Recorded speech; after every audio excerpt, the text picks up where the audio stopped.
Now that we have some history on how we've studied intelligence in the past, we're going to move on to trying to answer that question, what is intelligence? When psychologists have tried to study intelligence, they tend to follow one of two broad approaches. The first is the psychometric approach, and the second is the cognitive process approach. We're going to start with the psychometric approach. Now, psychometrics is the study of psychological tests. So when we're looking at the psychometric approach to understanding intelligence, this approach is trying to identify and measure the abilities that underlie individual differences in performance. Basically saying, can we use our psychological tests to try and map out the structure of how our intelligence works? Can we figure out what's going on underneath the surface that's driving differences in performance? Can we figure out what mechanisms might be involved that make some people appear more intelligent or less intelligent? We're going to come back to the cognitive approach later on in the chapter, so we'll leave that there for now. A lot of the psychometric approach is going to involve trying to figure out different mental abilities, different categories that we can divide things into. So how many mental abilities do humans have? How many ways can we divide up our intelligence? Which ones are related to each other? How many are there? In order to answer these kinds of questions, you have to set up a series of tests. Specifically, you'd have to be able to deliver a bunch of diverse measures of mental abilities. So you'd want to do intelligence tests that look at verbal abilities. You'd want to have tasks that evaluate your performance on problem solving. Whatever you can think of that might be related to intelligence, you'd want to deliver tests that test that.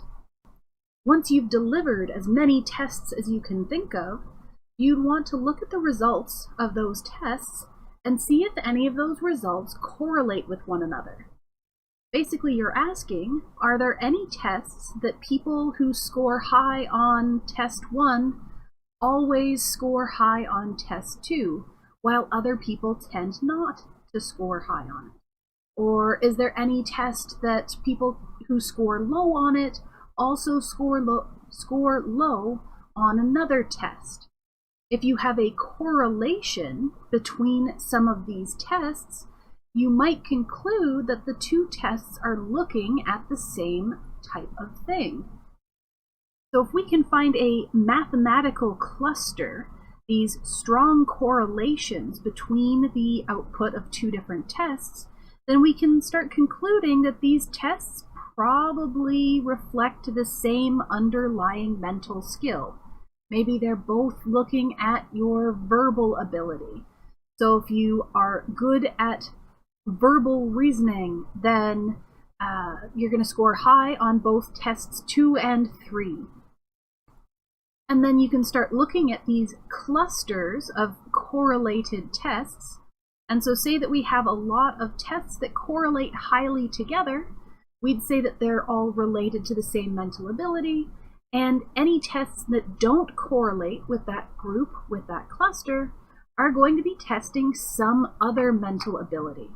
Maybe instead of testing verbal skills, they're testing spatial sense. Now you might imagine, just by talking about running as many tests as you can and trying to find correlations between them, you can run into this issue where very quickly it becomes difficult to figure out which tests are correlating with which other tests. The more tests you're looking at, the harder it is to evaluate these factors, these test correlations by yourself. And that leads us to a statistical technique called factor analysis. And factor analysis can be used to reduce large number of measures into a small number of clusters. Each of these clusters would be called a factor. So instead of looking at 10 scores that all correlate together, you could represent that highly correlated cluster with a single factor that we can assume that one factor might be related to one mental ability or one type of mental ability. And so just like we said before with the clusters, each cluster that makes up a factor should be containing variables that correlate highly with each other, but don't correlate highly with other variables that would be in other clusters. So we can consider them separate from each other. And a factor is going to allow us to infer that the underlying characteristic that's going to account for that link, that correlation between all of those variables in the cluster, maybe it's a particular mental ability. So we're making some assumptions here. Now, that's all well and good to try and visualize, but let's actually get a visual here. So this table from our textbook is going to show us the correlation coefficients for 6 different tests. So this is what it looks like if you only looked at 6 tests. And so the way that we can read this chart is we have our tests 1 through 6 across both axes. And so our correlation coefficient that's given along the diagonal here is 1. And the reason why it's 1 on the diagonal is because test 1 is going to have a perfect correlation with itself. So for every 1 increase in your score on test 1, you're still going to see a 1 increase in your score for test 1. So that's why there's a bunch of 1s across the diagonal. We can basically ignore those because it's not giving us useful information. But if we move over and we look at the correlation here, the correlation between test 1 and test 2. This is a very high correlation. So 0.8 is a very strong positive correlation. And next to that, we have a strong correlation between test 1 and test 3, or between test 3 and test 2.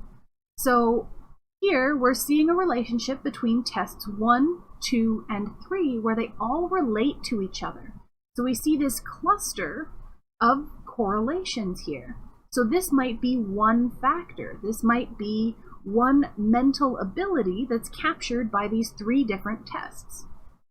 And even though these are all highly correlated, we can see sort of lower values over here. So test 1 doesn't correlate strongly with tests 4, 5, or 6. So these are still positive correlations. This is an R of 4.6, but it's not a very strong correlation.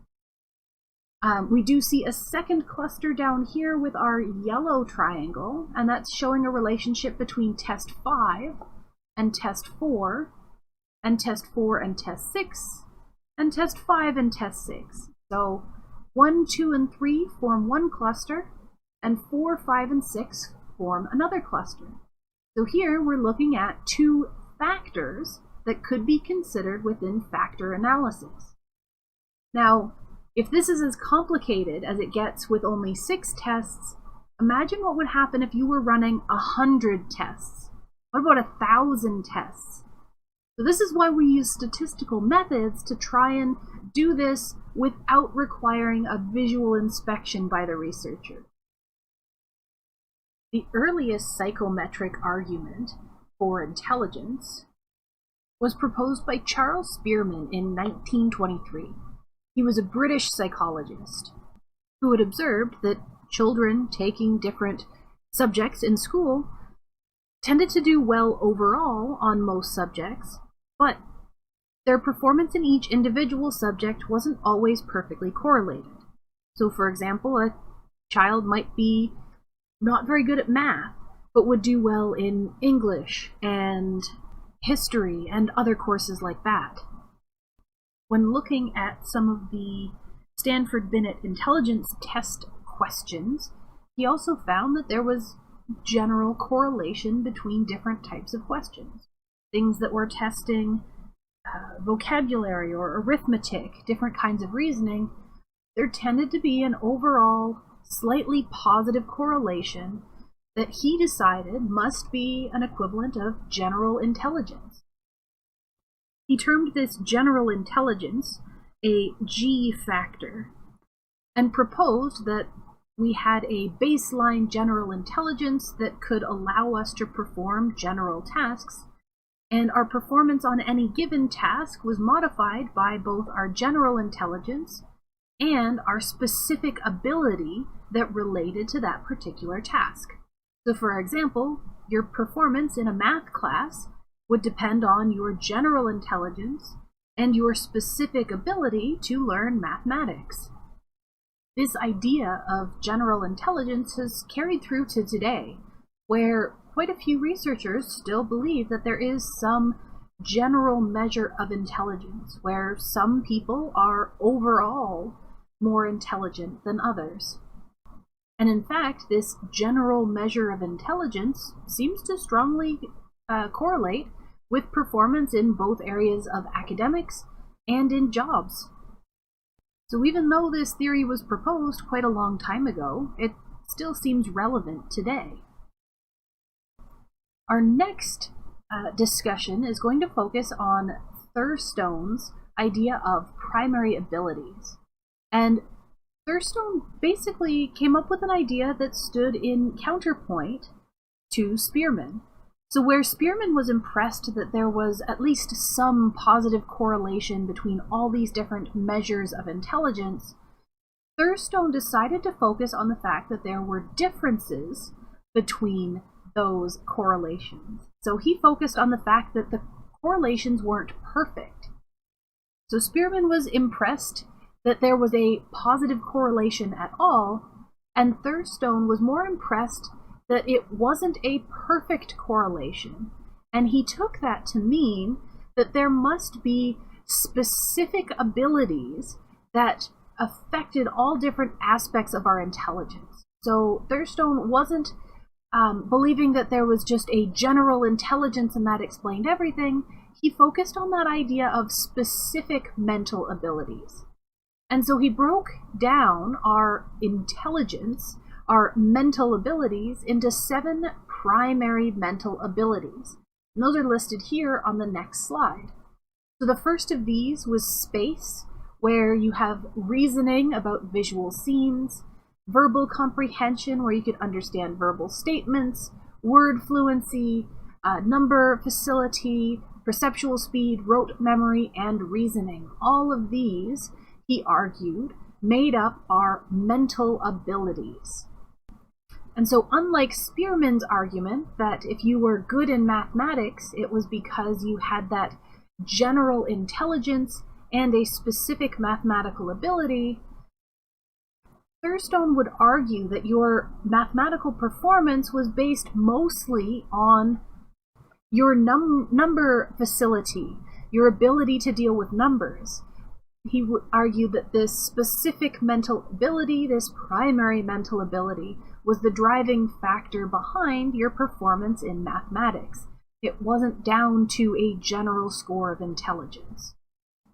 And though this perspective on mental abilities isn't ideal or perfect, it still has some appeal, especially for educators who find it very appealing to look at things like your performance in a mathematics course relates to your number facility. Your performance in an English course would be related to your word fluency or your verbal comprehension. And so they could start using your scores for these 7 different types of mental abilities and use that to determine how to best teach a particular child. So this has practical applications, which made it a very appealing theory to look at. Our next theory of intelligence looks at crystallized and fluid intelligence. And so in this case, 2 researchers, Carroll and Horn, decided to break down Spearman's general intelligence idea. And so they broke general intelligence down into crystallized intelligence and fluid intelligence. So in this theory, these 2 subtypes of generalized intelligence would be related to one another, but not completely and perfectly correlated. So they said they would have a correlation of about 0.5. So positively correlated, but not perfectly correlated. For the first of these two subcategories, we can look at crystallized intelligence. And this is basically how you can apply previously learned knowledge to current problems. Things like vocabulary and information tests would be a good measure of crystallized intelligence. And this crystallized intelligence would relate back to people who were experts. So if you have expertise, you have this pre-existing knowledge that helps you solve new problems and handle tasks that are related to things that you've seen in the past. So crystallized intelligence is going to be dependent on things that you've learned previously and your practice with applying those factors. In contrast, our fluid intelligence is all about solving new problems, dealing with novel situations without using any previous knowledge. So fluid intelligence would involve inductive reasoning and creative problem-solving skills. Basically, you have to come up with a new solution without relying on anything else that you might have known. So if we start considering things that are different between these two types of intelligence, we can consider what type of memory helps with either of these forms of intelligence. So with crystallized intelligence relying on previous knowledge, long-term memory is going to be the most important type of memory for that kind of intelligence. Whereas fluid intelligence deals with finding new and creative solutions, so your working memory is going to be very important for fluid intelligence. And similar to the idea of going from inexperienced to being an expert in a particular area, as we get older, we'll move from relying on fluid intelligence to more crystallized intelligence as we gain experience and build up knowledge from interacting with things in the world. And this might be beneficial because crystallized intelligence relies on long-term memory, and our long-term memory tends to last very well as we age. As long as you don't run into things like dementia, even into pretty advanced years, you can have a fully functioning long-term memory. In contrast, as we get older, our working memory tends to perform less well. So our ability to think in novel ways and handle new solutions using that fluid intelligence would decline. So it works out well that we rely more on crystallized intelligence as we get older with how things work out. For our next theory of intelligence, we're going to look at Carroll's Three-Stratum model. This is a more modern approach where basically John B. Carroll took a look at the field of studying intelligence and realized that there was basically a century of different tests of intelligence that had been conducted.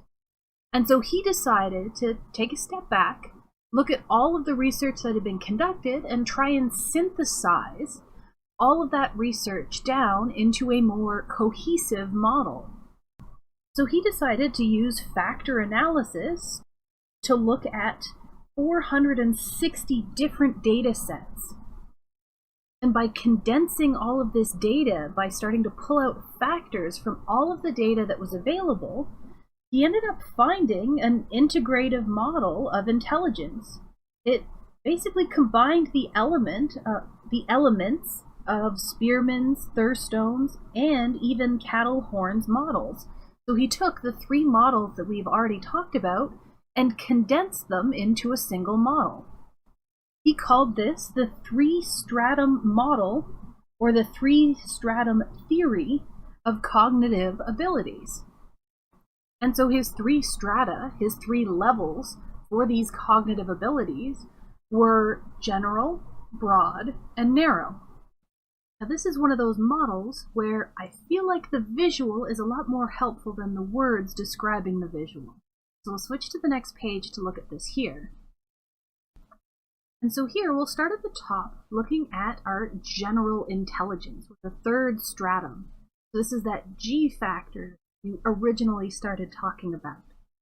And our second stratum, our broad intelligence, on this second level here, is arranged from the most closely related or the most strongly influenced by G, our G factor, with fluid intelligence.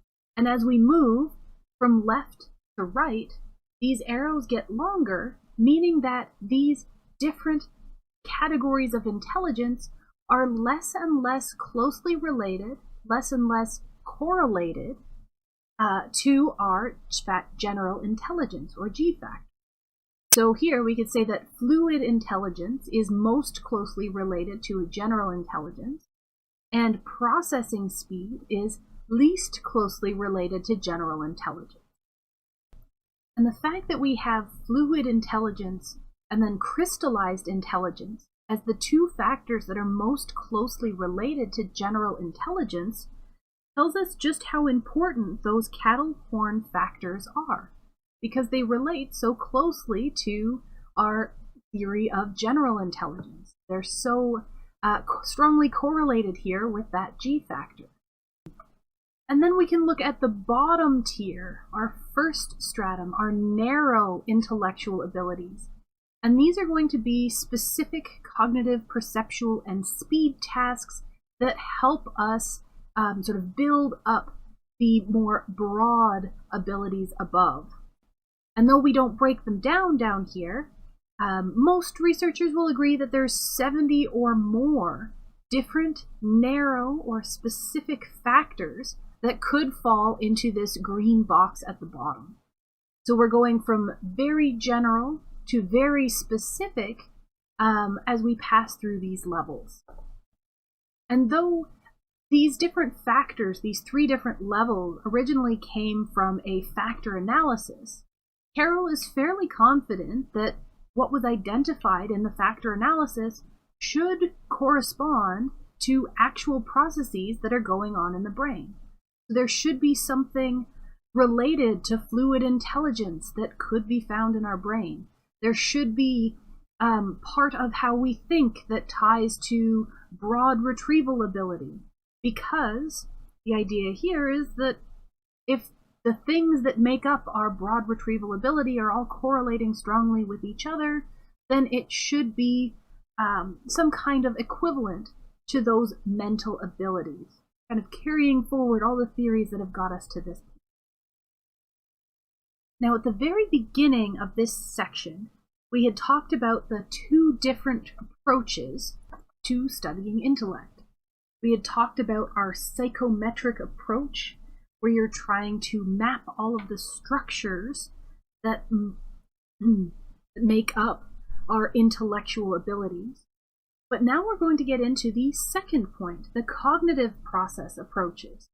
And for these, we're going to be looking at the specific thought processes that underlie our mental competency. So what's going on underneath? What thought processes are involved underneath all of those structures and divisions that we talked about with our psychometric approach? We can explore the information processing and cognitive processes that are involved in our intelligence. We're going to start with Sternberg's Triarchic theory of intelligence. Now, this theory divides the cognitive processes that underlie intelligence into three specific components. We have our meta components, our performance components, and knowledge acquisition components. I'm going to talk about all three of these in just a moment when we get to a visual for them. First, let's talk about Sternberg himself. He was a strong proponent of the cognitive processes approach to intelligence. He looked at the idea that those psychometric theories of intelligence could explain how people differed from one another in terms of intelligence, but they didn't explain why. And so he wanted to understand what was going on cognitively. Why was this difference happening? And so he designed this theory to specifically look at both the psychological processes that are involved in intelligent behavior and to try and evaluate the diverse forms that intelligence can take. So it's kind of a two-part theory here. Which brings us to the diagram. We're going to start with our three components here at the bottom. Our components, performance components, and knowledge acquisition components. Meta components are more high-order components that allow us to plan and regulate our task behavior. This category would include things like problem solving, where we identify problems, propose different solutions, and evaluate the effectiveness of those solutions. Thornburg believes that these meta-components would be involved in fluid intelligence. The performance components are going to be the components that actually allow you to perform the task at hand. Things like perceptual processing, retrieving the memories that you need to approach this task, and schemas from your long term in order to generate a procedure. So this is how you're actually executing the strategies that were planned out using the meta components. And then our last type of components are the knowledge acquisition components. And these components allow us to actually learn from our experience.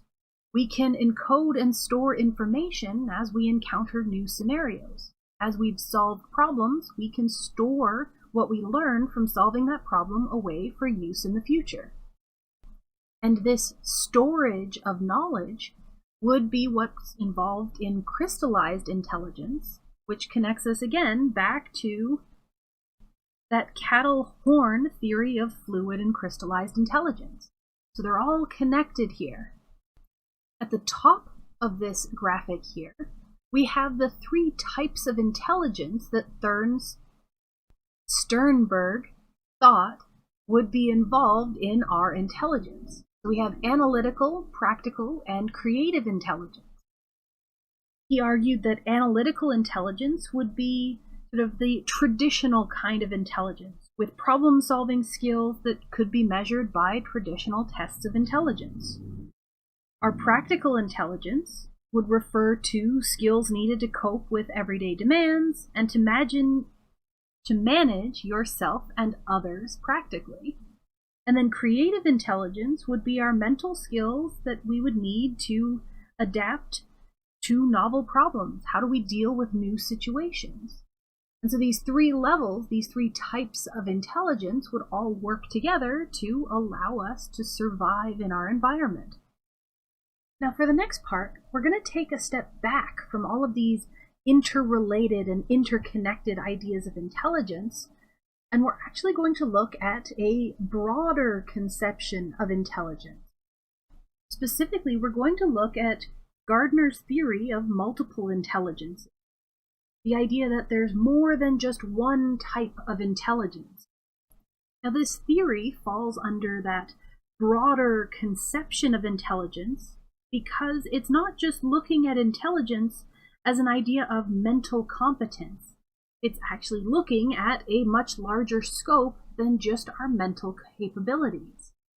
And this kind of scope should become a little bit more clear as we actually look at his 8 relatively independent intelligences that were originally proposed.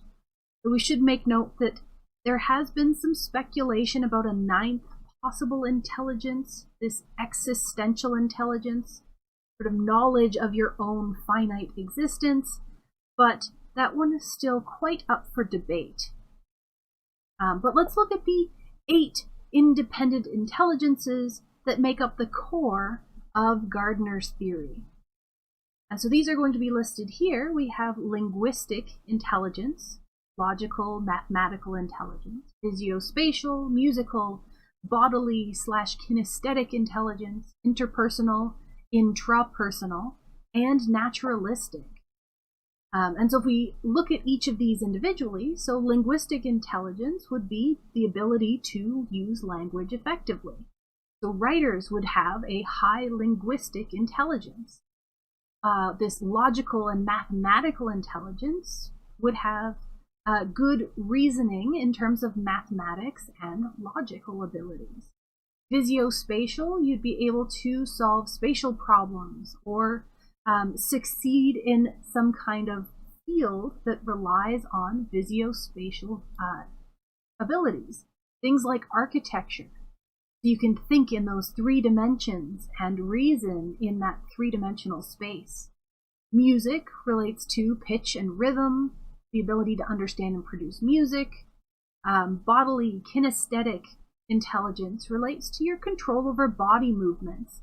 So can you skillfully manipulate objects? Are you dexterous? So an athlete or a highly skilled dancer, a surgeon, those people would all have very high bodily kinesthetic intelligence.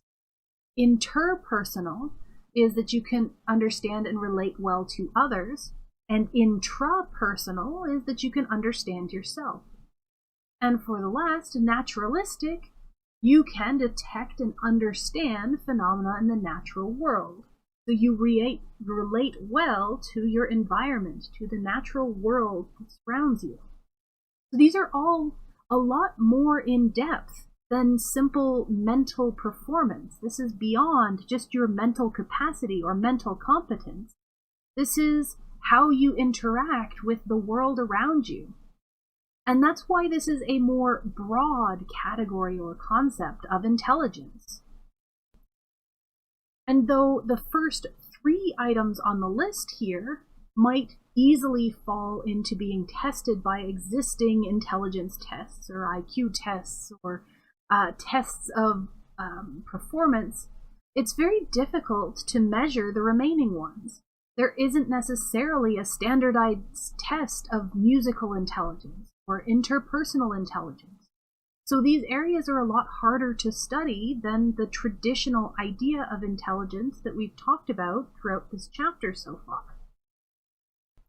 Another broader conception of intelligence is the idea of emotional intelligence.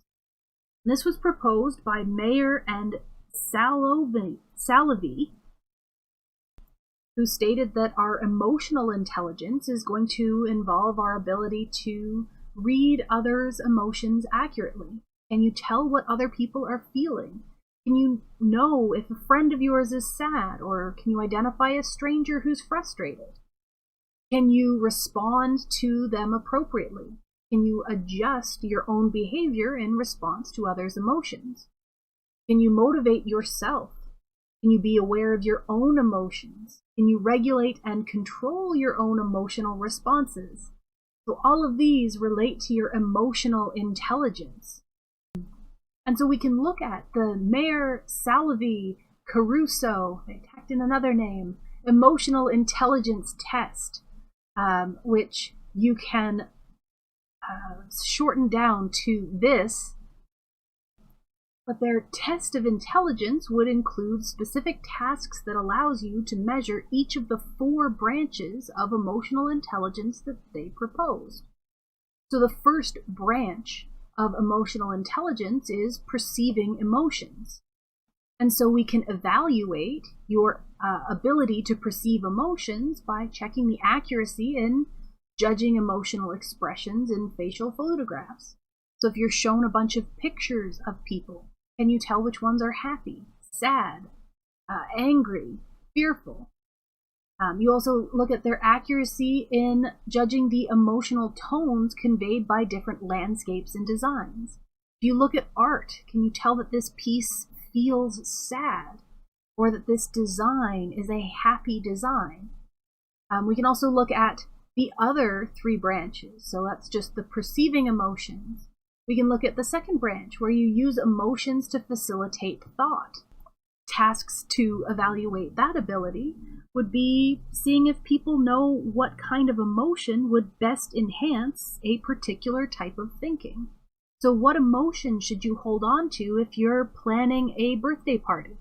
What emotion should you hold on to if you are helping console someone who has lost a loved one? Our third branch is understanding emotion. How well do people know which emotions combine to create certain nuanced feelings? Or can they identify when certain emotions change from one type to another? And for our fourth branch, we have managing emotions, where you would evaluate the participant's ability to change their own emotional state to facilitate some kind of task, say working in a group. So there's very precise ways of measuring all of these emotional components. But as you can imagine, it might be difficult to score or accurately judge these different components. So most of the time you need an expert scorer to give you a reliable measure here. It's also important to note that when judging people's emotional intelligence, it's important that these tasks evaluate how well they perform and don't just ask individuals to evaluate their own emotional intelligence. Humans aren't necessarily the most reliable sources of information because they tend to under or overestimate their own emotional intelligence. So you're much better using scores where you're not relying on the participant to tell you how they're doing, but rather where you can observe them using these different types of emotional intelligence. Now, of course, some people don't love the idea of emotional intelligence. They think that this is too far of a stretch from the concept of intelligence, and they would prefer that the term emotional competence is used instead. But those who support this idea of emotional intelligence can point out quite a few adaptive advantages for having a high emotional intelligence, to be good at managing emotions. The first of these adaptations would be the existence of stronger emotional bonds. If you're a supervisor with high emotional intelligence, maybe you can create a feeling of family, a feeling of loyalty within your employees, which can then lead to things like greater success. If you are successful at making people believe in your goals and join in on what you're doing, that can lead to success. And this doesn't have to just be success in employment. This can also be success in marriage or child rearing, all sorts of aspects. And there's also the obvious of being able to control your own emotions. You can have less intense depression. You can reduce your own anger or anxiety. And you may even be able to help control your impulsive behavior. You're able to be aware of and in turn control your own emotions. So having adaptive advantages with these emotions might explain why it seems to be a universal trait. Though not everyone agrees on the idea of emotional intelligence. And considering this is a newer model of intelligence, proposed quite a bit more recently, I'm sure there's a lot more debate and a lot more evolution in this area to come in the future.